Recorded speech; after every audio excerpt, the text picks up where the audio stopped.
Hello. അപ്പം ഞാൻ ഇന്ന് വന്നിരിക്കുന്നത് നല്ല അടിപൊളിയായിട്ടുള്ള ഒരു ഈവനിങ് സ്നാക്കിൻ്റെ റെസിപ്പി ആയിട്ടാണ്. അപ്പം നമുക്ക് ചെറിയ പഴം വെച്ചിട്ട് എങ്ങനെ ഒരു ഈവനിങ് സ്നാക്ക് ഉണ്ടാക്കാം എന്നതാണ്. അപ്പം അതിനായിട്ട് ഞാൻ ഉപയോഗിക്കുന്നത് ചെറിയ പഴമാണ്, മൈസൂർ പഴം. അപ്പം ഈ മൈസൂർ പഴം വെച്ചിട്ട് നമുക്കെല്ലാവർക്കും ഉണ്ടാക്കാൻ അറിയുന്ന ഒരു ഐറ്റം തന്നെയാണ്. എന്നാലും അറിയാത്തവരായിട്ട് ആരെങ്കിലും ഉണ്ടെങ്കിൽ ഒന്ന് കണ്ടു നോക്കുക, ഉണ്ടാക്കി നോക്കുക. അപ്പം അതിനായിട്ട് ഞാൻ 3 ചെറുപഴം എടുത്തിട്ടുണ്ട്. അത് നന്നായിട്ടൊന്ന് കയ്യിൽ വെച്ച് നമുക്ക് ഉടച്ചെടുക്കണം. കയ്യിൽ വെച്ച് ഉടച്ചെടുക്കുന്നത് കൂടാതെ ഞാനൊന്ന് കൈ വെച്ചിട്ട് കൂടി നന്നായിട്ടൊന്ന് ഉടച്ചെടുക്കുന്നുണ്ട്.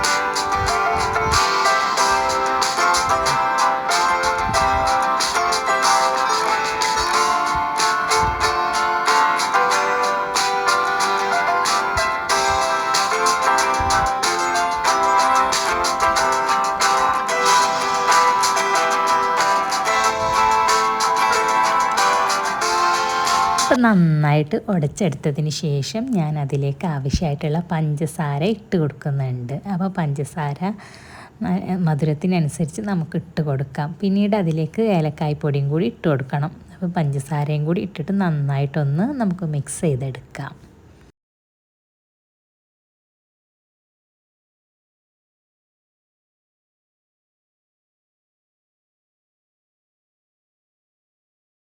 അതിനുശേഷം അതിലേക്ക് ആവശ്യമായിട്ടുള്ളത് മൈദപ്പൊടിയാണ്. അപ്പം ഞാൻ മൈദപ്പൊടി ഒരു അരിപ്പ വെച്ച് അരിച്ചെടുത്തതാണ്. അപ്പം ഞാൻ 1 ഗ്ലാസ് മൈദപ്പൊടി എടുക്കുന്നുണ്ട്, ഒരു വലിയ ഗ്ലാസ് മൈദപ്പൊടി എടുക്കുന്നുണ്ട്. മൈദപ്പൊടി ഇട്ടതിന് ശേഷം അതിലേക്ക് ആവശ്യത്തിനായിട്ട് കുറച്ച് ഉപ്പും കൂടി ഇട്ട് കൊടുക്കുന്നുണ്ട്. പിന്നീട് ഞാൻ അതിലേക്ക് ഇട്ട് കൊടുക്കുന്നത് ചിരകിയ തേങ്ങയാണ്. അപ്പം ഞാൻ കുറച്ച് തേങ്ങ ചിരകിയത് ഇട്ട് കൊടുക്കുന്നുണ്ട്. എന്നിട്ട് ഒന്ന് നന്നായിട്ടൊന്ന് അതൊന്ന് കൈ വെച്ചിട്ട് തന്നെ ഒന്ന് മിക്സ് ചെയ്തെടുക്കാം. അപ്പോൾ പഴത്തിൻ്റെ നനവുണ്ടായത് കൊണ്ട് തന്നെ അതിലേക്ക് വെള്ളം ചേർക്കേണ്ടതൊന്നുമില്ല. അപ്പോൾ വെള്ളം ചേർക്കാതെ തന്നെ നമുക്ക് നന്നായിട്ട് ഇതൊന്ന് കുഴച്ചെടുക്കാം. നന്നായി കുഴച്ചെടുത്താൽ നമുക്ക് നല്ലൊരു മാവ് രീതിയിലായിട്ട് നമുക്ക് കിട്ടും. നല്ലൊരു ലൂസായിട്ടുള്ള രീതിയിൽ തന്നെ നമുക്ക് കിട്ടും. അധികം ലൂസും അല്ല, അധികം തിക്കും അല്ലാത്തൊരു രീതിയിലായിട്ട് നമുക്ക് കിട്ടുന്നുണ്ട്. അത് നമുക്ക് പൊരിച്ചെടുക്കണം.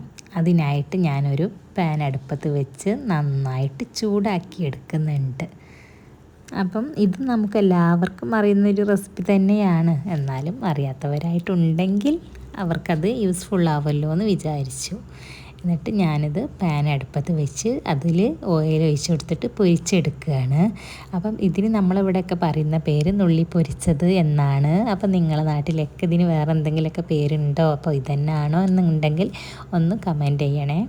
അങ്ങനെ നന്നായി ചൂടായതിന് ശേഷം നമുക്ക് അതിലേക്ക് ഓരോന്നായിട്ട് നുള്ളി ഇട്ട് കൊടുക്കാം. അതാണ് ഇതിൻ്റെ പേര് തന്നെ നുള്ളി പൊരിച്ചതെന്നാണ്. അപ്പം ഞാൻ കൈ കൊണ്ട് തന്നെ ഓരോ നുള്ളി ഇട്ട് കൊടുത്തിട്ട് പൊരിച്ചെടുക്കുകയാണ്.